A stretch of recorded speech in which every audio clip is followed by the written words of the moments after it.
This is the Remote Work Life Business Spotlight, where I highlight top remote business innovators and share personal and career development tips to help you navigate the world of remote work. I'm your host, Alex Wilson-Campbell. I help remote work managers, professionals and freelancers overcome isolation and uncertainty in their life to get hired and fulfill their career goals. Hey everybody, it's Alex from the Remote Work Life podcast. I hope you're doing well wherever you may be. Today, yet another great guest. I've got with me Nicholas Dawn. Nicholas is the founder and CEO of the review and approval software scale-up Filest. They're located in Stuttgart in Germany. He's got his master's degree in electronic media and has specialized in media and web technologies. His company, Filest, is the category leader for approval workflow software. And Filest is a 100% remote company, as you'd expect on the podcast, and is used by customers, some big names here, like Sharp, Lufthansa, Braun, and just to name a few there. So, Nicholas, I just wanted to say thank you so much today for joining me on the Remote Work Life podcast, and you're very welcome to be here. Thanks a lot for your invitation. I really enjoy to be here. Thank you. Not a problem at all. And as I always do, what I like to do on the podcast is to really get to understand you, to understand a bit about your journey, a bit about what's behind you wanting to start up, not just Filest, but obviously we talk a lot about remote work, remote culture on the podcast. I also want to know your why behind that. So let's start by you telling us a bit more about Filest from your own perspective and what that's all about and how you're helping some of these great businesses. Yeah, super happy, of course, to tell you a bit more about that. So, yeah, I'm CEO, co-founder here. We started Filest in 2015. Back then, we were just like 3 founders. And you have to know, I used to work in marketing. My co-founder used to work in the advertising creative industry, produced a lot of video content. And one of the big issues we faced back then is that we produced those campaigns where you were like, say, okay, I'm really proud of this new content piece. I have this video and now it's really nice. I just want to publish it. And then the biggest problem was basically you had to go through a review and approval process with all kind of different stakeholders, with your clients, but then maybe also legal department wanted to see stuff before you could finally publish it. And it was honestly a nightmare. You spend hours like in email ping pongs and unnecessary meetings. And by the end of the week, you were like, actually, I want to be creative. I want to produce my campaigns and not spend so much time with this feedback process thing. And we all said, okay, can't continue like that. Why isn't there a software tool? We're all, let's say, pretty much workflow people. We love workflows. We love things that flow really smoothly. But we also think if you don't have a good workflow and communication, it will lead to frustration in your teams. It will lead to frustration in your organization. And that's why we started this company and said, okay, there is a review and approval solution you can use to have an easy time and be creative. Yeah. And as ever, actually, a lot, Nicholas, of the CEOs, leaders I've interviewed on the podcast, they've started their businesses as problem solvers, as solving a problem that people have. And your solution at Filest sounds just like that. I used to work in a marketing agency myself, and what you're describing there is something that we would experience on a regular basis. We'd lose so much time, like you said, this email ping pong going backwards and forwards, where we're just approving maybe a video or maybe a piece of, a piece of audio content, and it would be sort of passed from one person to another, and eventually we'd get there in the end, but it would take a long time. So it sounds like certainly your business is solving a problem, a real problem. And you've got some pretty distinguished clients there. How did you go about your acquisition of your clients? How did you go about just starting out and sort of introducing Filest to your clients? Yeah, I think it's obviously a long time ago that we started the company, but yeah, at the beginning, I mean, honestly, we haven't had any money, just three founders, really ambitious to start stuff, to do things. So for us, there was one core part of the strategy is to really nail down the problem. And I mean, yes, we worked in this industry, we had our own pain points, we knew about them. But then as a first step, before we built any beta version, before we coded anything, we went into interviews. Just like you today, basically, we interviewed around 30 people working in marketing and advertising and just asked them, okay, how do you work? How do you communicate with your clients? What is the biggest problem if you share your content with anybody? How do you receive feedback? And from that, basically, we learned and really understood 100% what the problem was. And then we built like the first version of our product, but the first version was just like mock-ups, prototypes, nothing hard-coded, so to say. And then we went into this feedback loop again and asked again for feedback and asked them, is this something that could solve your problem? And then they tried it out a bit and say, yeah, looks really cool. Can I use it? And you say, okay, now I have something I can start.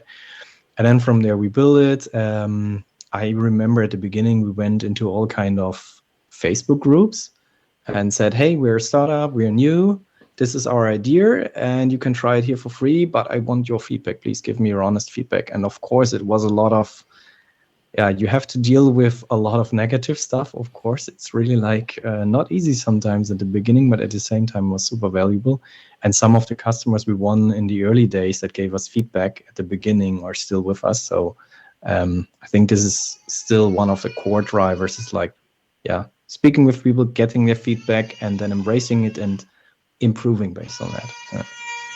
No, that's good. And I think as well, it sounds like in the early days, lots of challenges that you had to face, not just getting the product right for your clients, but also through, like you said, sometimes the feedback can if you're quite sensitive, can probably be quite, you could take it quite personally, but I'm sure you didn't. Were there any other particular challenges that you would say that, not just in the early days, but even recently, that you've had to overcome? I think one important one is to become clear about your own role. And I mean, at the beginning, yes, you're a founder. You go in, and obviously my main part was always like not the technical side of things, but more like marketing, sales, customer success, more those things. And I went in like, okay, there's a problem I want to solve this. There's the next problem. I need customers. So let's find customers. Then you need finance. Then let's get finance in. It's always problem oriented, right? And always really hands-on. But then if you hit a certain company size, you realize on the one side, you cannot do everything on your own, right? It doesn't make sense. This doesn't scale the company. And at the same time, you feel like your role is shifting. So you have to become a CEO and not just being a founder anymore. And then you start to really question yourself, where am I good? What are my strengths? What can I do really like to help this company to move forward when I'm not, let's say, in the fields anymore? If I don't do sales anymore, what can I do still to grow the company? And this was a really, really interesting journey for myself. So you learn a lot about yourself. Obviously, also worked with a coach alongside, but also other companies and founders helped me to really, really take step by step. And I think this is also a journey that doesn't stop, right? So if you scale a company, you will always have to change yourself. And do you feel now that you've got the tools that you need in order to make those when you talk about changing yourself, to make those different transitions, and I guess you've got that self-awareness now, haven't you, that you can change as and when the company needs you to change, right? Yeah, I think that's super important. So I think this is one of the things that definitely I think I learned, is to just adapt to new circumstances and switch roles, but then also become more aware of, right now I'm filling out this role, but maybe in half a year I'm filling out another role. And while you're filling out the role, then to make sure, let's say, prepare it that way that other people can also fill out the role for you later on. So thinking about a job description, thinking about writing down what you do there, thinking about how to coach somebody into this role. And let's say always go in, prepare something, then be ready to to share it with somebody else and take somebody else in. I think, yeah. Well, I think it's testament to you, to your team, the company that you've built. You're 50 strong, is that right? You're across the globe. Yeah.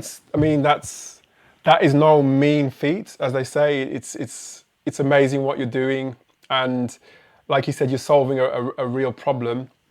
And it sounds like I've been watching sort of some of the videos that you've posted online. You're the kind of person as well who takes feedback. I saw your pitch deck online as well. You were taking that feedback. So I like your style, definitely. So, I'm looking forward to hearing a bit more about you and about how the business is shaping up as well as we go through this podcast today. But right now, I'm interested to know, Nicholas, there's challenges within a business. You've talked about a couple of the things that some of the personal challenges, but from a business perspective, have you had any sort of setbacks yourself that you've had to recover from in the time that Filest stage has been in business? I think there are always situations where, let's put it differently. I think for me, a startup journey is something that is, of course, kind of a roller coaster. So, and the longer you're in the game, let's say, the less extreme it is, I guess. So at the beginning, it's like every day can change. Every day is like, oh, I won this client. Next day, oh, I have a finance problem. Okay, so it's up and down and up and down.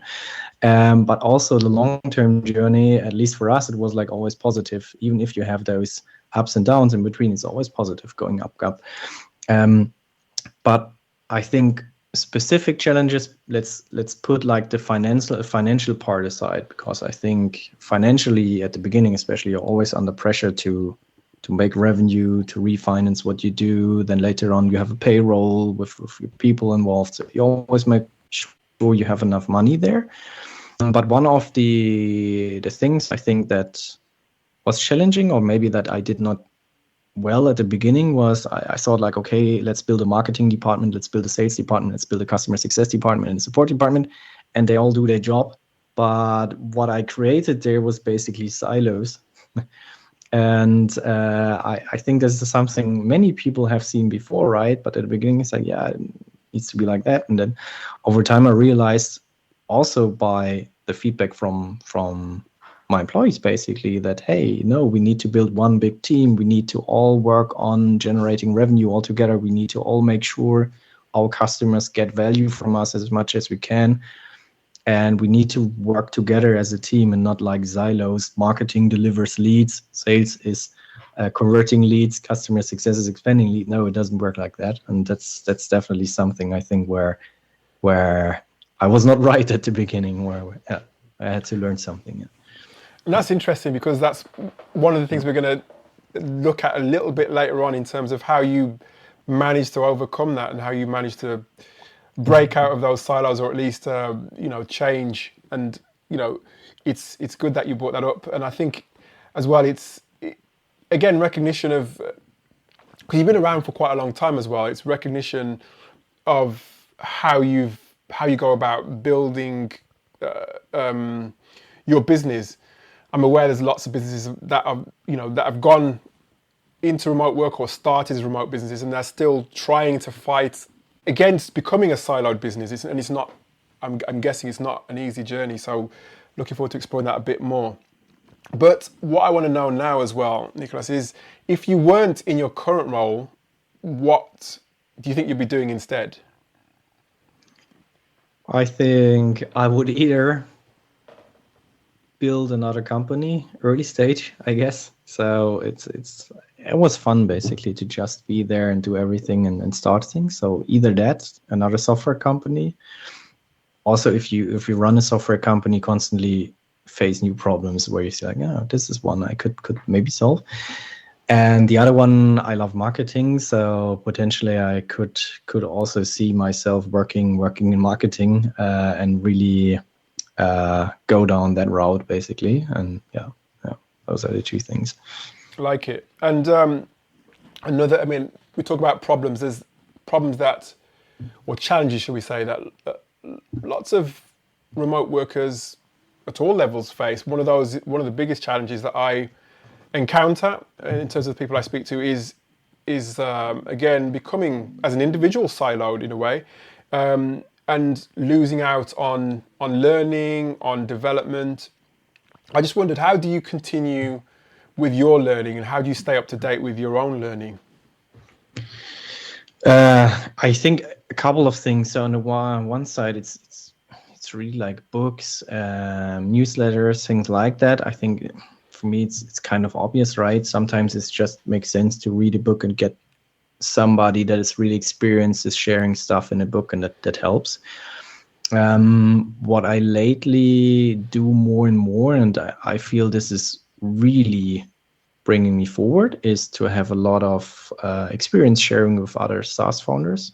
So on the one side, there are communities where we can really just share things, but then really take the time to schedule an hour call with another SaaS founder or CMO of a SaaS company or so. And then share things with each other, ask specific questions. Always like on the one side, for example, recently had a conversation with somebody that wanted to know how we build customer success, and I think we have done it in a really good way. And then on the other side, they were crazy good about product-led growth. And so he shared a lot of insights with me. So I thought, like, cool, this is something we have to try, this, and this, and that. So I really believe like in those personal conversations more and more, and that really bring you forward, and those people sharing insights with you. Yeah. Love it. And your business, I mean, is how would you describe it in your own words? I mean, there's what I notice again online and through my conversations is, especially now, there's lots of businesses talking about their culture, how they work, from a perspective of being remote. And when you sort of dig a bit deeper, it's not necessarily what it seems.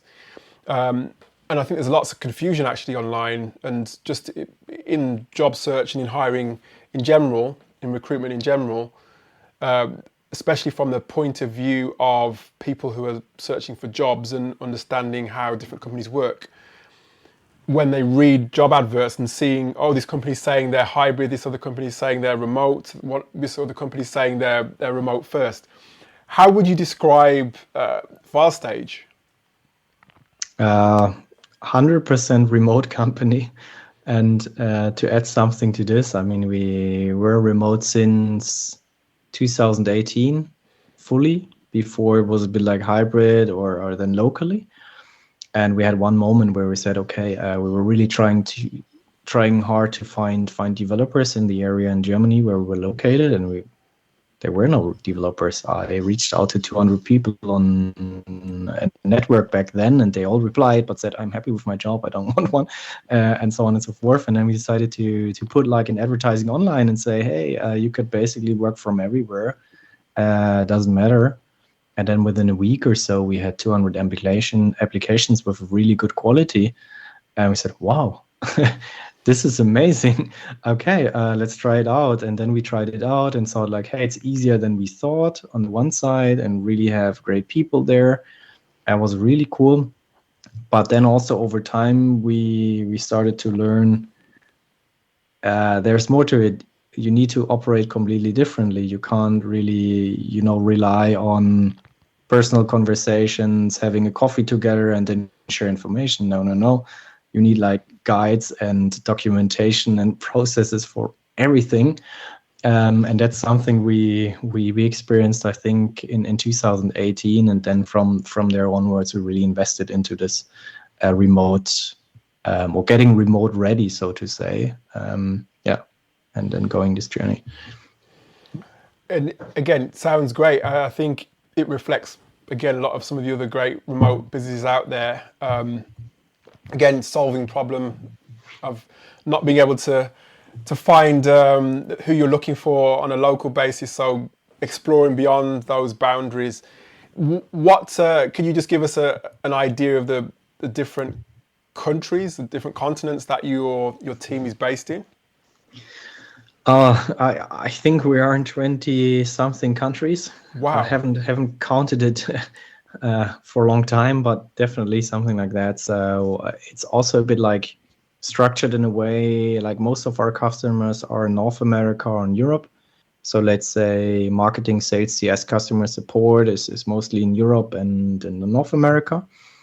And then the developer base is mostly in Asia and Europe.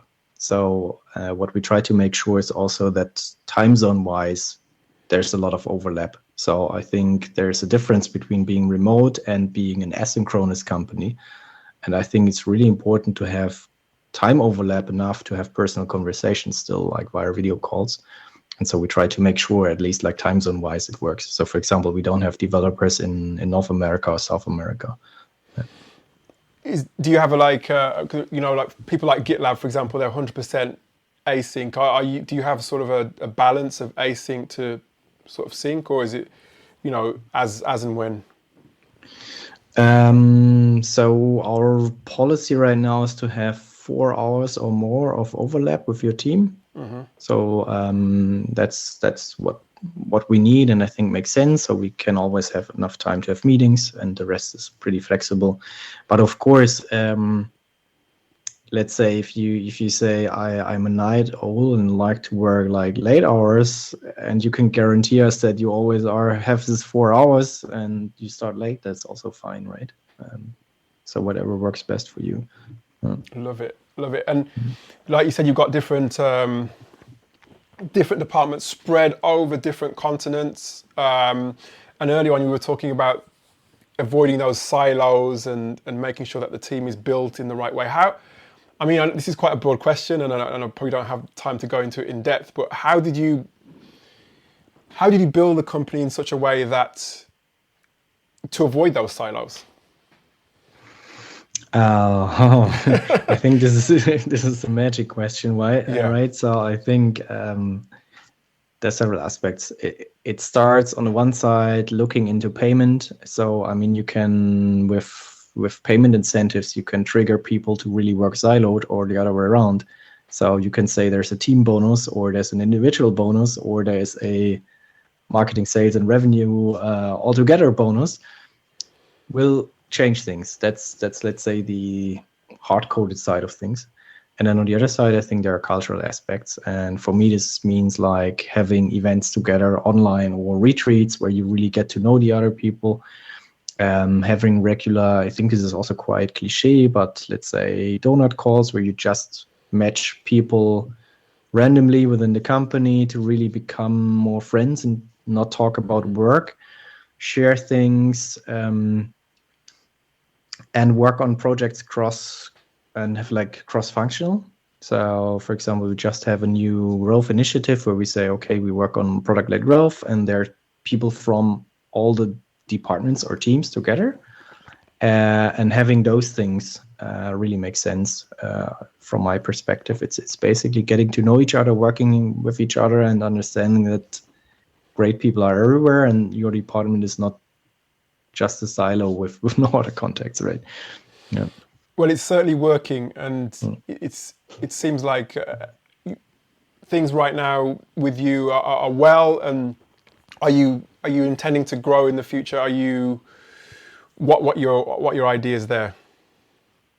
Yeah, definitely. So the next step for us next year is to go for a Series B round.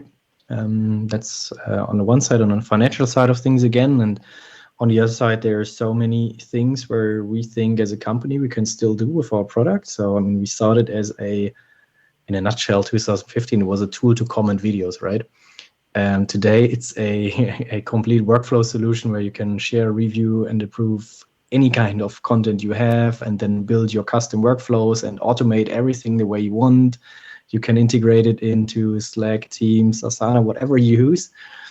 And from there, the next step for us is like really to invest into things like AI-driven reviews, so that an artificial intelligence really will do parts of the reviewing job for you, and more into this direction. I don't want to bore you here with too many details, but I think this is where we want to grow the product, and with that, also the teams around it. Of course, our growth is driven by the product, but the teams behind it make it and break it. And so we also want to keep investing into basically all kind of departments, cross-functional teams there. Yeah. definitely not boring. It's definitely not boring in the sense that, you know, I think not just people who are looking for jobs, but other founders, people in just the general community, it's always good to hear the success and the growth stories, because far too often online you just hear about, you know, there's lots of information online which is perhaps converse to that. So it's really good to hear that. And it's, you know, it's inspiring, in fact, because you, like you said, you started off as video commenting, and you've grown into such such a big way, and you have the ambitions, you have the vision. So it's great to hear that, and great to see that, Nicholas. And Thanks. Yeah. Sorry. Yeah, and I think that's also just one thought that came up as well. Is like what I said at the beginning, talking to our customers early on really helped us to make this journey. And today it's still like for every new feature we have before feature requests coming from our customers, and then we go into conversations with them and discuss this stuff and really understand, why do you want to have this feature? What's the underlying problem you want to solve? And then we come again like back with mockups and say, this is how we would solve it for you. Does it make sense? Mm-hmm. And this is, I think, the way forward. And let's say it doesn't matter for me if we are remote or not remote, but having this close contact to customers and really aligning with what they want and involving them into the development process is what really makes Filest, I think. Yeah. And it sounds, I interviewed Nick Francis from Help Scout a little while ago. It sounds you have this very similar sort of approach, very similar mindset. He started from a point of view of solving a big problem, but being very close to the customers and being very close to, you know, understanding literally the minute details of how the problem sort of evolves and how to solve it. So I love that. I love this story. But talk about other remote companies, but just companies in general. Were there any particular teams, organizations who inspired you to be who you are now, or did it all just happen organically? I think I would have to lie if I say there's one organization where I feel like this really shaped how we are. I remember early on, I really liked Buffer and how they share things, and there were a couple of companies. Basically, they were pretty transparent about their story and everything, and that was really good. And then also through, of course, books and sometimes also connections, I learned about, company culture at Netflix early on and things like that. Is they have a really, sometimes maybe cruel company culture even, but in another way, very, very, very inspiring as well, because they, for example, what I learned is, on the one side, you can be really good on the job, but if you are, let's say, not that positive and bring positive energy into the teams and dragging them down, you will not be a part of Netflix. And that's something, they have a book about it, and it was kind of inspiring that it's not just like what you deliver on the table, but also what you do like to the company culture. Positively, and I think that was a really good one. Obviously, I'm not a big fan of Tesla and what we hear about Twitter and this kind of culture, but yeah, everybody can decide for themselves, I think. And do you think it's culture that makes for a successful, or what do you let me not put words into your mouth or lead you in any way, but what do you think makes for a successful team? I think there are a couple of aspects. So on the one side, it's definitely like trust. So you need to trust each other to do a good job. And that's the other thing I try to bring and have in our organization. You should always assume your colleagues have the best intention when they do something. And this is strongly connected to trust. So if this is not right, then you have an issue. But of course, with a new team or new people joining, the trust will not be there on day one, in terms of you also need to build trust and earn trust. And the question is always, how do you get there? And for us, on one side, it's company culture. So we are a feedback company. Of course, we support our customers in the feedback process, but we also internally say that's a different game. We make sure we give and receive valuable feedback, and that's sometimes a bit tough, but on the other side, it's like a good way to learn if you know the other person has good intentions and is not giving you feedback to push you down or something, right? Then asking a lot of questions about the context and sharing context, I think, is key. So this really helps everybody in the team to see the bigger picture and then take decisions that are really smart. So if you don't have the context, how can you take or make smart decisions? It doesn't work. And last but not least, I think it's all about ownership and responsibility. So give people the freedom to live their role and really take their ownership and build something, right? So that's in a nutshell, I think. I love that. And I think that kind of points to the I suppose to the converse to that is, I guess, a declining culture, people perhaps not working together and disharmony, all those kind of things, because that's one of the things I was going to ask you next is what are the sort of behaviors you can, what sort of behaviors can improve a culture of a team? And I think you've just really kind of nailed it. And I think at the heart of it is, like you said, trust, especially with remote teams, but not exclusively to remote teams, but especially with remote teams, is having that trust, the communication, all that stuff that you're alluding to as well is really what makes for a good culture. And sounds like it's been the, I suppose, would it be fair to say it's been the bedrock that you've used to actually build your company, that trust? Definitely. So I think it's again, like I think also in a remote company, I mean, there's no physical presence and everything. So you somehow, from the day one, when you hire somebody, you already trust this person to do a good job. And then over a couple of weeks, you will not be there to control their work in a way. Maybe you do it in an office. I mean, what work matters. So it's more about output and things like that. But of course, it comes more with like, hey, I don't interfere with what you do all day long. I let you do your job. So there's a lot of trust involved. But at the same time, there comes a lot of responsibility in terms of it's just a lot more complicated in a remote company to build trust with each other. So that means that everybody needs to share maybe more information, needs to share proactively status updates. So things like that help others to understand there's a progress, there are positive things going on. And sometimes this takes just more time. It's just maybe sometimes even annoying, where you feel like, hey, why can't I just write this? No, you need to think a lot more about communication in a remote team. But then on the other side, of course, we all know about the other facts. You save a lot of time commuting with unnecessary stuff and so on. So I think there's always a pro and a con, right? Definitely.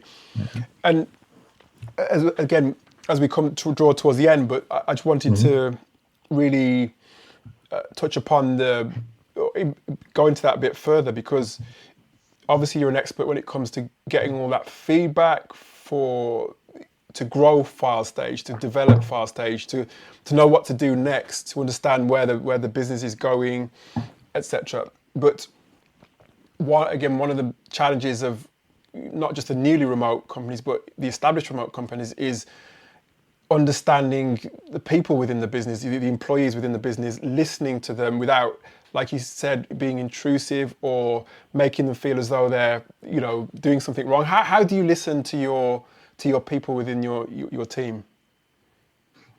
Yeah, over time we develop multiple strategies. I think again it also comes with trust. So if you have a certain level where you show also your own weaknesses and maybe your own personality to people, they will be more open to share theirs and then share honest opinion and feedback, and that will help you to improve what you do.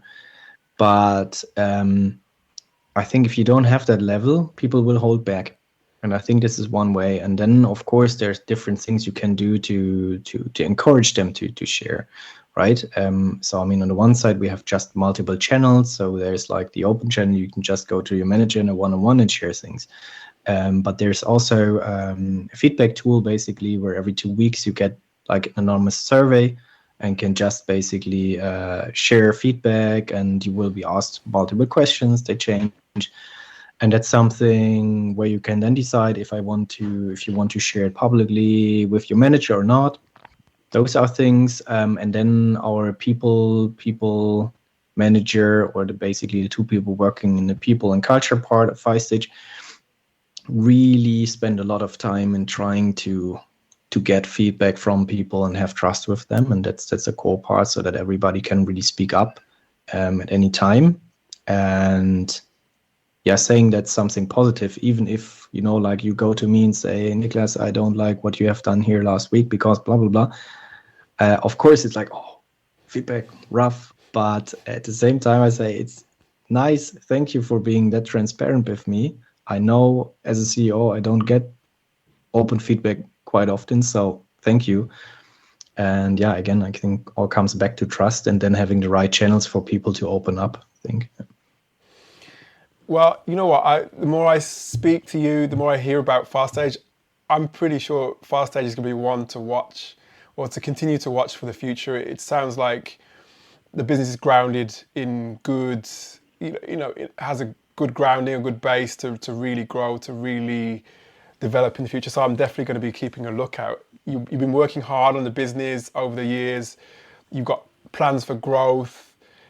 What I want to know from you, Niklas, though, is about yours, and just a bit more about yourself. When you're not working, I know you're a father like me, but when you're not working, what do you like to do? Being interviewed in podcasts is one of my big things. No, just kidding, but I enjoy it. But I think it's mainly spending time with my family. So I have a young daughter. She's just 2 years old, so that's something I really enjoy. And then normal stuff, I would say. I play badminton a lot. We go out into the mountains for a hike if the weather's fine. So that's pretty much me. Yeah. Sounds good. And I mean, like you, I think it's funny. I've not always worked remotely, but since I started to work remotely, I've done a lot more in terms of family stuff. I've done a lot more in terms of well-being, so my physical well-being, the walking side of things. So it's kind of, right there, one of the benefits of working remotely. Yeah, the one doesn't work without the other, I think. So I'm really aware of that. I need to be active and not just stay in front of my computer all day long, right? So, definitely. Yeah. And it can be easy to do that. It can definitely be easy. But yeah. Niklas, it's been great to meet you. It's been great to hear about FastStage. We'll be keeping in touch with you to find out how FastStage is doing, keeping an eye on what FastStage is doing. And yeah, we're looking forward to hearing more about you, about FastStage in the future. Thanks a lot for having me, and great questions. Thank you. That's it for today's episode of the Remote Work Life podcast. Click the link in the show notes below to access a free list of 100 remote businesses that hire regularly. And if you're feeling stuck or uncertain on issues of career or personal development, head on over to www.remoteworklife.io, where you can watch exclusive on-demand video featuring real-world remote work leaders and future of work experts on key remote work topics, including how to get clarity on your career direction, how to thrive while working remotely, how to network effectively and stay connected, and how to tend to your personal and career development needs. Go to remoteworklife.io now, and remember to connect with me, your host, Alex Wilson Campbell, on YouTube, LinkedIn, and Facebook.